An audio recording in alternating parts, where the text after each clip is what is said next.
Assalamualaikum warahmatullahi wabarakatuh. Allah menurunkan sifatnya sesuai dengan konteksnya. Sifat Allah ada 99. Saya sampai nggak hafal. Hafal satu aja kalau didalami luar biasa. Jadi kembali ke konteks. Kalau Allah akan mengeliminasi sesuatu yang besar, maka Allah turunkan sifat yang dahsyat, sifat yang besar.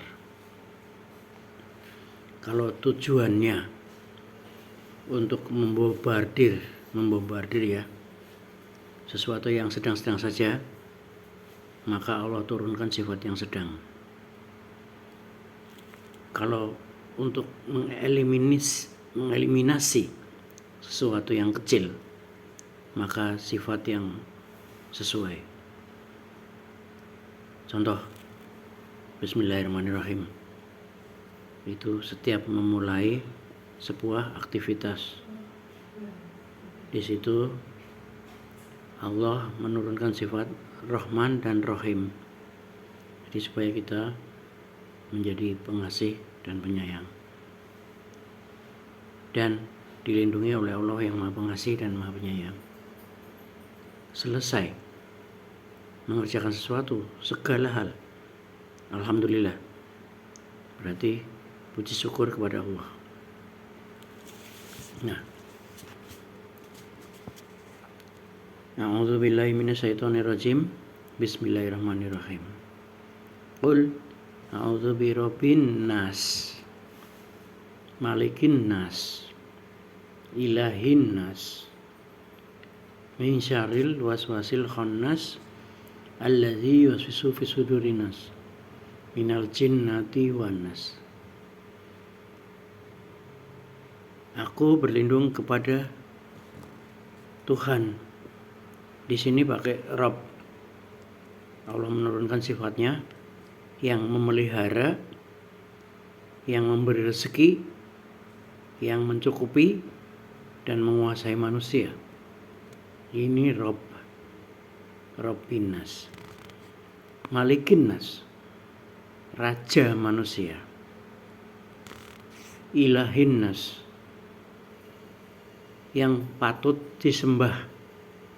Jadi dalam surat An-Nas ini Allah menurunkan 3 sifatnya, menurunkan 3 peluru ini, yaitu Rabb, ya kan, Maliki sama Ilahi.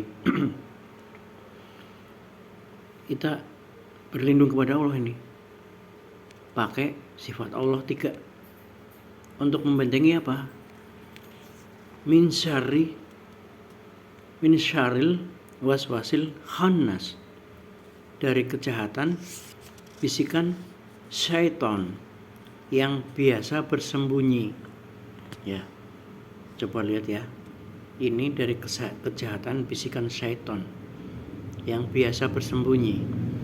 Jadi hati-hati ini, sebenarnya yang membisikkan itu setan, tapi bersembunyi. Jadi seolah-olah itu pembenaran dari kita, karena itu bersembunyi. Allazi yuwaswisu fi sudurin nas, yang membisikkan ke dalam dada manusia, membisikkan ke dalam dada kita. Minal jinnati wan nas, dari golongan jin dan manusia. Teman-teman, ini adalah godaan internal. Dalam arti kata itu tadi setan membisikkan dan bersembunyi. Jadi nanti munculnya adalah bukan orang lain yang berbuat jahat, nanti kita, saya gitu. Ya kan? dibisikkan ke dalam dada manusia. Nggak apa-apa Pak Cindy.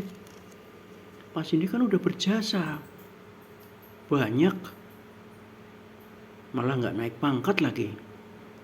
Korupsi aja paling berapa sih, 2 juta 3 juta, masih imbang lah. Malah jasanya Pak Cindy belum tertutup dengan uang itu. Jadi ada pembenaran, seolah-olah itu benar. Alasan itu, alasan. Kok ngambil uang sih? Iya Bu, tadi perjalanan siang panas, jadi saya beli es teh dulu. Uangnya saya ambil buat es teh. Kalau nggak minum es teh nanti saya gimana Bu? Alasan dan argumentasi. Ini hati-hati. Jadi ternyata godaan dari dalam, walaupun itu berasal dari bisikan manusia dan bisikan setan, tapi kita baca surat An-Nas, di mana senjata kita 3, yaitu Tuhan yang maha memelihara saya, maha menguasai saya, jadi supaya saya kuat. Sembahan saya dan raja saya, raja yang absolut ini, tidak seperti Raja Namrud, tidak seperti raja yang lain-lain. Jadi untuk melindungi sesuatu yang sifatnya internal, ini Allah menurunkan 3 sifatnya. Sementara kita bandingkan, A'udzubillahi minasyaitonirrajim, bismillahirrahmanirrahim. Qul a'udzu birabbil falaq min syarri ma khalaq wa min syarri ghasiqin idza waqab wa min syarrin naffasati fil uqad wa min syarril hasidin idza hasad. Ini adalah kita minta perlindungan dari Allah dengan satu sifat. Qul a'udzu birabbil falaq, bahwa katakanlah aku berlindung kepada Allah, kepada Tuhan yang menguasai waktu subuh. Falaq. Jadi Allah hanya menurunkan satu sifatnya dan hanya menguasai waktu subuh saja. Belum sepanjang hari loh ini loh, hanya waktu subuh. Dari apa? Langsung. Kalau tadi kan Anas kan darinya setelah ayat keempat. Kalau di surat Al-Falaq ayat kedua langsung dari apa? Dari kejahatan makhluk yang diciptakan. Makhluk yang mau jahat kepada Anda itu ciptaan Tuhan. Sedangkan subuh aja ciptaan Tuhan. Jadi kita minta perlindungannya kepada yang menciptakan, yang mengganggu Anda. Gampang kan? Anda dijahati teman Anda satu kelas di sekolahan. Anda wadul sama Pak Guru. Itu saja dia sudah bertekuk lutut toh, nggak berani ganggu Anda. Ini Anda diganggu makhluk, harimau, ular, setan sekalipun, manusia jahat, Anda minta perlindungannya sama yang menciptakan. Jadi yang menciptakan subuh, belum lagi yang menciptakan malam, belum lagi yang menciptakan siang gitu. Wa min syarri ghasiqin idza waqab, dari apa? Kejahatan lagi, kejahatan malam. Kejahatan malam apabila telah gelap gulita. Jadi memang ilmu sihir itu datangnya di malam hari Pak, ya kan? Wa min syarri nafasati fil uqad, dari kejahatan perempuan Pak, penyihir. Jadi zaman dulu itu penyihir itu perempuan yang meniup pada buhul-buhul, pada tali-tali. Jadi modelnya pakai tali Pak. medianya itu tali dikirimkan di sepul, itu nanti akan menyerang Anda dalam bentuk logam, dalam bentuk paku, dalam bentuk apa saja. Itu manuvernya di malam hari gitu. Wa min syaril hasidin idza hasad. Jadi dari kejahatan orang hasad apabila dia sudah dengki sama Anda.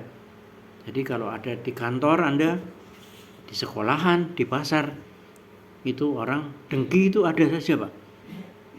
Kemudian dia jahat sama kamu, mau ngadang Anda di jalan, mau mukul Anda gitu. Jadi ini kejahatannya banyak, Pak. Dari kejahatan makhluk yang diciptakan, dari kejahatan malam apabila telah malam gurita, dari kejahatan perempuan penyihir, dan dari kejahatan orang-orang dengki. Itu Allah menurunkan hanya satu sifat, yaitu yang menguasai al-falaq.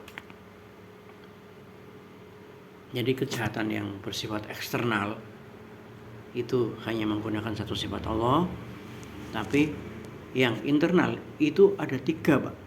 Jadi ini kita mesti cermati, Pak, bahwa kejahatan yang dari dalam diri kita itu lebih besar, Pak, lebih besar potensinya, sehingga Allah menurunkan 3 sifatnya. Karena memang asbabun nuzulnya ini adalah Qul a'udzu birabbin nas dengan al-falaq, itu insya Allah berbarengan. Jadi ketika Nabi Rasulullah itu diserang tukang tenung santet dan buhul-buhulnya itu ditemukan di sumur oleh malaikat, ternyata ada orang yang dengki dan menyerang Rasul. Demikian, mudah-mudahan bermanfaat. Assalamualaikum warahmatullahi wabarakatuh.